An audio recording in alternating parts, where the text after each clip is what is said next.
Drum roll. All right, looks like we're live on Facebook. Awesome. Okay, guys, so today we're going to talk about understanding the why behind your SOPs. And for those of you who don't know what an SOP is a standard operating procedure. And so now tonight I'm going to be talking more about the business side of things first, and then we're going to switch over more to the emotional side and dealing with some potential undealt with traumas that might be causing problems in your business. And so, for those of you who don't know, my name is Tina. I am a happiness coach, and I focus on helping business owners deal with their emotional side of business. So, whether they're dealing with depression or anxiety or frustration or anger or sadness, any of those difficult emotions, I help you move through those to a happier place.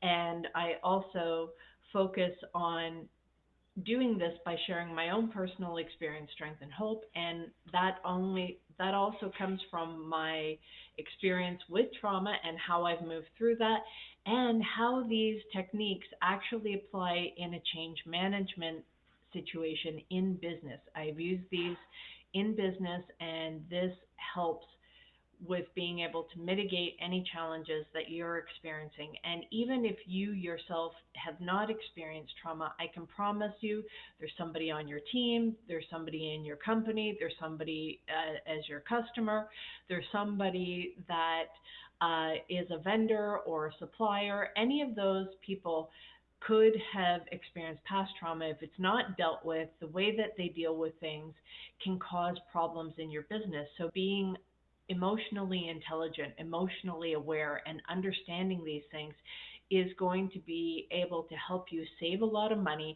and avoid a lot of challenges that come up with because trauma is not dealt with. And so understanding these things is really key. And I've done this many times as a corporate professional in transportation and logistics, and I've been on a lot of change management projects. So whether that's a system implementation or if that is a culture change, being part of those teams and getting people to adopt to the new way of doing things is important. And I use a lot of the strategies I use from trauma healing in corporate. Okay, so now and I've done a ton of SOPs. So SOPs, standard operating procedures. And like I said, I'm going to start with the business side of things to explain it, and then I'm going to loop around with how this applies in personal trauma healing. Okay, so in business, I often was called in to clean up SOPs and or write SOPs and really try to understand what is the process, what are the exact steps that somebody needs to take. And I was really good at being able to document these in a way that I could take somebody who doesn't know anything about the business, come in, give them that SOP, sit them down, walk them through all of the steps, and they can follow the SOP and execute and get the desired results. So I was really good at those kind of things. And now I always modified the SOPs. So you have, because I have the ISO 9000 kind of standard type of SOPs, putting it in that kind of format. But I found that was really good at being able to address what was needed, how to do it, and who, like which other departments were connected or involved, right? But I found that those SOPs lacked a couple of things. Is one, it didn't really cover why the SOP was being implemented in the first place. And when I think of standard operating procedures, that these are the best practices that we've come up with, that if we follow this step, it is the higher likelihood of us getting the positive outcome that we're looking for. And so a lot of times I would go in where there were problems, I would get assigned and say, Tina, this is all fucked up. We don't know what's going on. We're behind in our receivables. Everything's a mess, and we need you to go take a look at it. So I would go in and I would first start asking a lot of questions of understanding why is this SOP in processes, what what's the purpose of the process, right? Why do we do this? And then start diving down into the hows of the process. And so understanding what is it that we're doing, why is it that we're doing, and how are we doing this, and then who's involved, right? And so this particular one, there was some processes that we were dealing with that was outside of the regular system because this was additional business that we were doing that didn't have the order flow that ran through the SAP system. And so this was kind of like a hybrid of we had a database and we had some spreadsheets and then we had a whole manual process for invoicing and stuff like that. And so there were a bunch of people involved and some were doing it, some were not doing it, and there was no clear communication, no clear structure on what needed to be done. And so when I started to dive into the process and what was going on, and through asking some of the questions, um, number one, I started to hit resistance is people didn't want to open up and tell me the details about what was going on. And I was like, okay, that's strange. Like, but I'm here to help, right? But some people, they get really defensive. They get their sense of self-worth by them being the only one that knows how to do that role. And then it gives them this sense of safety, security, because now they are needed, right? So that when somebody does that, that tells me that they don't have a whole lot of confidence in their ability to learn new things and adapt new things. And they also are much more of a worker mindset than a leader mindset because leaders, they want to know how to do this. They also want to look for the most efficient way to do this. And they are also looking for how can I take this, streamline it, systemize it, and then pass that on to somebody else to do that. So leaders often, they like the unknown, right? The chaos, the the crazy stuff that goes on, and they like being able to put some sort of structure and order to it and then pass that on. And I know that's something that I've always loved to do. And so when I come across people that are really wanting to hold everything to them, they are fearful and they are uncertain of whether or not they can, if you take this away, will they still be needed, right? So being aware of those kind of emotions was key at being able to ask those questions and really obtain the information that I needed to in order to give that person reassurance that I'm not here to take anything over. All I'm here to do is streamline it and communicate back that we now have a process that's in place that everybody could do and it's structured and we now know what's going on. So, and usually during the discovery phase, I'd find out certain things or certain processes were put in place because of some people's inability to actually either stand up to a different department or stand up to a different individual. And so, so this one particular case where the guy didn't really know how to operate the system very well. They weren't very good with databases and entering that stuff in. So an entire process got set up on an Excel spreadsheet and following through with that. And that ended up causing all kinds of problems. And so, and it was just because of this one guy and his insecurities, he wanted it done this way instead of using the systems that we actually had in place.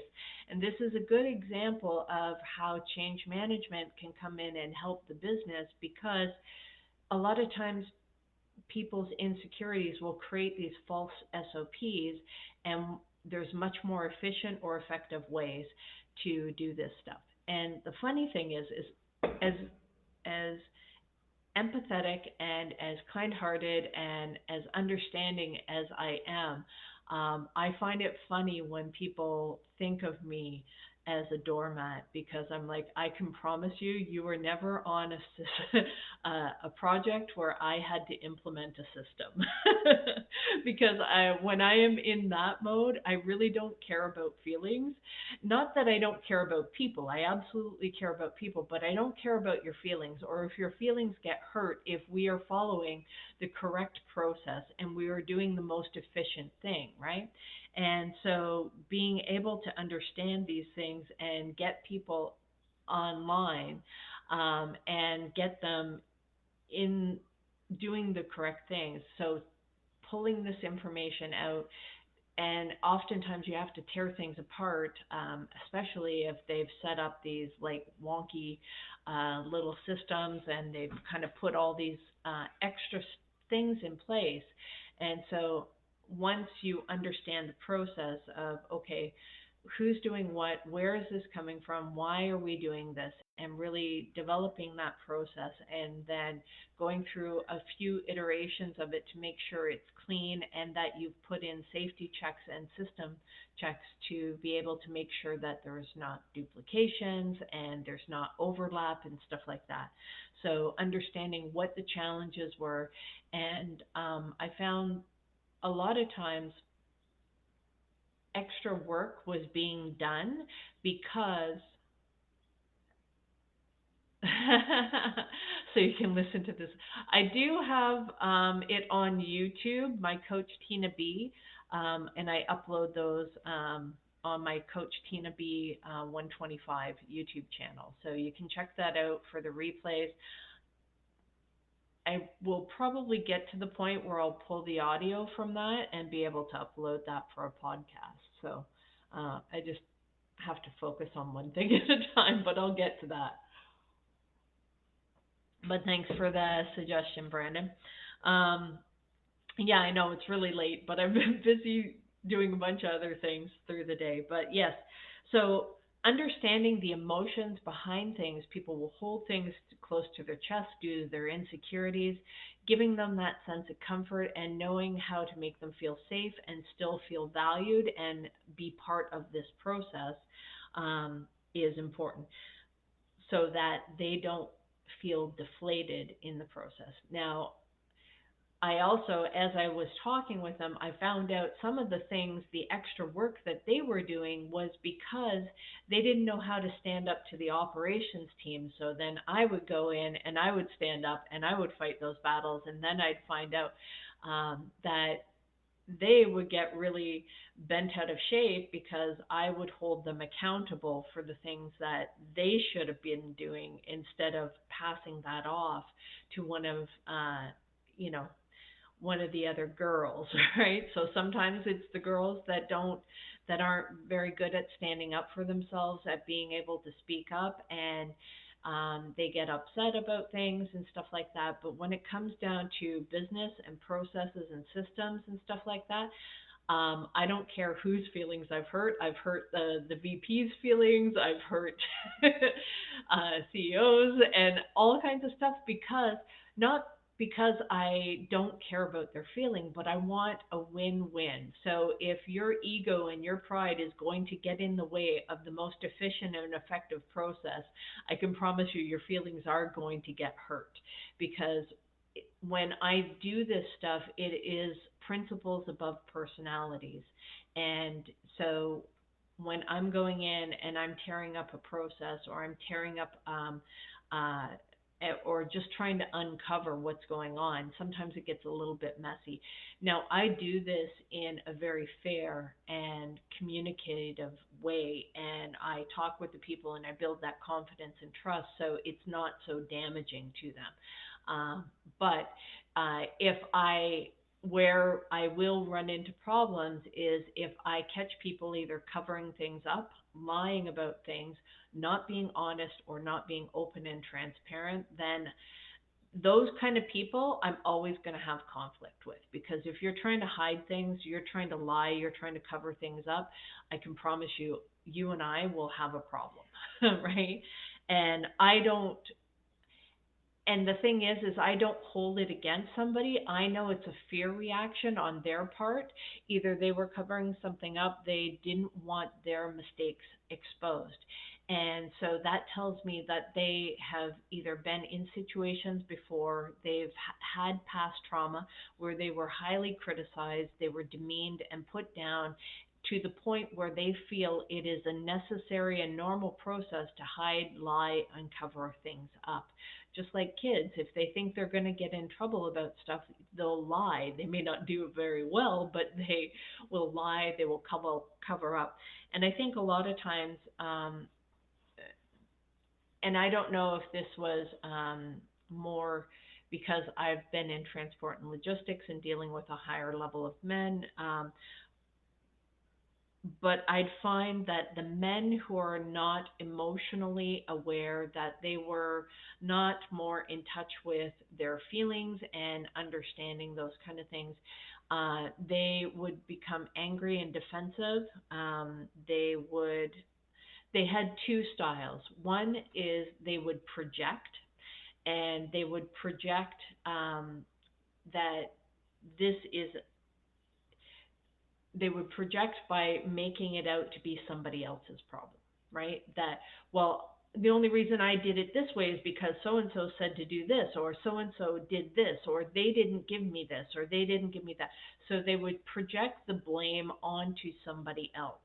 So it takes the focus off of them and their part of things. And of course, they didn't really like me very much because I'd be like, okay, we'll deal with that, but let's deal with your part here and how you're going to deal with this going forward and understanding. So really holding them accountable, which they didn't really like, but it was like playing a game of whack-a-mole. So whatever excuse that popped up, it's like, okay, I've got that one covered. Now I've got that one covered. Now I've got that one covered. And they're like, shit, she's like backing me into a corner. And it's like, so there's usually the two styles. There's the deflection of, well, I didn't know.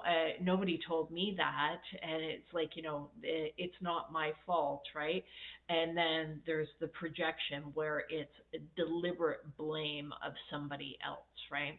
So those two behaviors are usually because of some sort of past trauma, whether that's past trauma in a workplace or whether that's past trauma going all the way back to childhood, where they learn the most effective way for them to deal with things going wrong. Maybe it was too dangerous for them to tell the truth, and so they learn to hide, or they learn to lie, or they learn to play dumb, or whatever. There's certain coping mechanisms that people learn as a survival skill. And when you're aware of these kind of things, you don't take that personally when somebody does it, but it doesn't mean that you just accept it either, right? So there's a way of correcting and modifying that behavior and getting them on track by creating an environment that is safe for them to communicate, that is safe for them to talk about the mistakes that have happened. It is safe for them to take ownership without them being told that they're a useless piece of shit or whatever kind of punishment, or made fun of or shamed or any of that kind of stuff. Um, so that this allows for an environment where people will openly communicate about the things that they see are problems or challenges, and they will also start to offer their ideas on solutions, especially if you communicate that if you're bringing forward a problem, it's great to identify the problems, but think of a couple of things that you think would help in order to be able to solve that problem. Maybe you don't know how to solve it properly or all the way, but give some sort of ideas or thoughts or suggestions on what you think might improve it. And so those are good ways to understand why you're doing things, what's going on with it, and then how to change the process and how to identify potential areas of people's unhealed trauma and where that can end up causing problems in your business. Just even with mild SOPs and understanding how to get that information out of the people you're working with, getting them to communicate without feeling like they are going to be punished for things.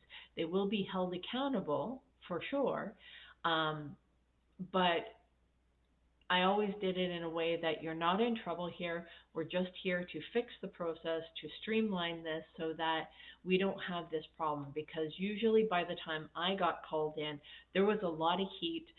VPs, higher up levels were really mad about things, and I'm here to help people, and I'm here to make sure they don't get in trouble and the other person. But in order to do that, in order to offer that protection from them, I need them kind of like the lawyer, right? The lawyer needs to know all of the stuff. Don't hide something that if you did do the crime, there's a whole different process defense that needs to be put in place than if you say that you didn't do it and then they find out that you did, right? So understanding the more information, the more truthful, more transparent, the more successful that process is going to be. And that has to be all the way through the organization.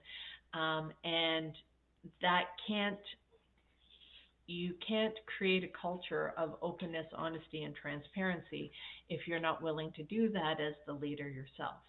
And so, a lot of times, change management processes, um, when they bring in a change management expert, it will often fail because um, people are not ready or not feeling safe enough to be able to be fully open, honest, and transparent because of past traumas that they've been through. Like I said, either through previous work environments or maybe it goes all the way back to childhood. And this is a learned behavior, and they've just learned that this is the way to operate. And it's up to us as leaders that are emotionally aware to be able to educate and to be able to condition and train and show people that there is a better way to do this that doesn't have to be so punitive. That because we can't solve the real problem if we're always dealing with deflections and projections. So you end up, if you believe and you trust somebody that's gone and projected that blame onto somebody else, then you go and you start trying to solve the problem based on the projection that was given. And I've been on the receiving end of that projection, and it has not felt good. And the other person ends up looking like a fool because they think that I'm going to play the same game, and I just don't. And it's like I will shoot myself in the foot. I will show, and I was actually given kudos from a change management expert. Actually, he was a hired gun that was brought in. The whole company was a mess, and it was in like it was on fire, right? And so they brought in headhunters, they brought in new people, and they brought in paid more for expertise just to try and save the projects. And I remember him saying one of the things he liked most about me is that he never ever had to try to dig up or uncover a lie or anything because I was the first one to come running if I made a mistake. Because I would explain, hey, these are the things that I did. And even if they were bad mistakes, um, that I would be the first one to come running. And I don't know if that was maybe probably conditioning from my grandmother, and also because I saw some of the trauma that happened to my brother and my cousin growing up as kids. Is she hated lies, absolutely detested, and she always had one motto of you you're still going to get in trouble. But if I find out that you lied, then it's going to be 10 times worse. So if you've made a mistake, if you've done something wrong, you better be the first one to tell that you've done that mistake. Because if I have to go through all of the effort and figure out that you've been lying to me all along, then that is going to be even worse. Your punishment is going to be even more severe. You're still going to get in trouble if you tell the truth, but it's not going to be as bad. And so I that has always stuck with me, and I have always been the first one to come running for fear of my grandmother. And I think that's a healthy thing. So while it could be a trauma thing, right? I think it's a good thing. It's a good characteristic. It's a good quality. And she was true to her word. She lived up to her word too. And I'd watch my brother and my cousin. They'd lie all the time, and they were terrible liars. And they just get it even worse, right? And back in my day, spankings all around were normal things. And yeah, so I just like shake my head. And the worst thing is I had this like nervous laugh. So I'd have to run and leave the room because if I saw them getting a spanking, I'd start laughing hysterically. And then they'd look at me and go, "Oh, you think this is funny? You want some too?" And I'd be like, "No, no, no." And I'd have to run away. And that's a whole trauma thing that I don't know. Maybe it's just my generation that we had to grow up with that kind of stuff. But that was pretty normal for us, and that was the mild stuff. So that was the funny stuff that I can talk about, and it's not really a trauma thing, but those are the things that I experienced, and that was normal. But I also had to realize that um, those kind of behaviors and how that was communicated and the punishments that were given were not necessarily good. And they are not processes that I wish to keep in place for the people that I deal with or any children that I'm around as well, that I would not implement in that kind of manner.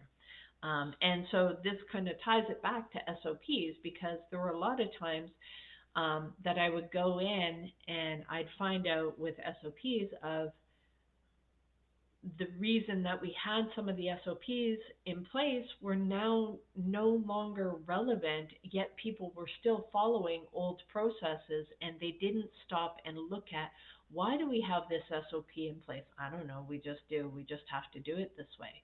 And I'd be like, "Huh? What? No, in order to follow a process, in order to follow a rule, you need to understand why that rule is in place." And what would happen now, this would, because SOPs are put in place to solve a problem, right? And so what would happen is the original teams that were in place that put the process in place, um, oftentimes they would move on. They'd be in other roles. They'd leave the company, whatever, that kind of stuff, and everybody else would just follow that process and not really understand why. They wouldn't question why. Why do we do it this way? And they wouldn't question, oh, we actually have a better way to actually do that exact same thing that's going to save us so much more time. And oftentimes I would come in and I'd be like that 3-year old going, why is the sky blue? Well, because we have atmosphere. Why do we have atmosphere? So that we can breathe. Why do we have to breathe? Shut up. So I would come in a lot of times like that 3-year old asking the question, why are we doing this? Why are we operating this way? Is this way still the most effective, most efficient, best practice for us? Or has there been a better way and we just haven't looked at it in a while? And this, whether you've been through trauma or not, you can apply this to your own personal life of going, why do I operate this way? Why is this the best way? Why do I think this way? Why do I have this belief? Why do I do these kind of things? Why do I keep experiencing these same emotions? Is this the best route for me? Is this still the best practice, or is there a better way? Understanding why we do the things that we're doing and whether or not that is still a good way for us to operate, for us to question our beliefs, our normal ways of behaving, and understanding, is that still the best, most effective way? Or is there something better? Or has there been more resistance in this particular area? If there is, then can we start to look at what can we do differently? Why why are we doing this in the first place? Why do we start believing this way, whether it's you know, getting up at 5 a.m. and, is that still working for you, or is there something else? Have there been new variables since you started that process? Or I always eat at these times, or I always do this stuff, or I always eat these foods.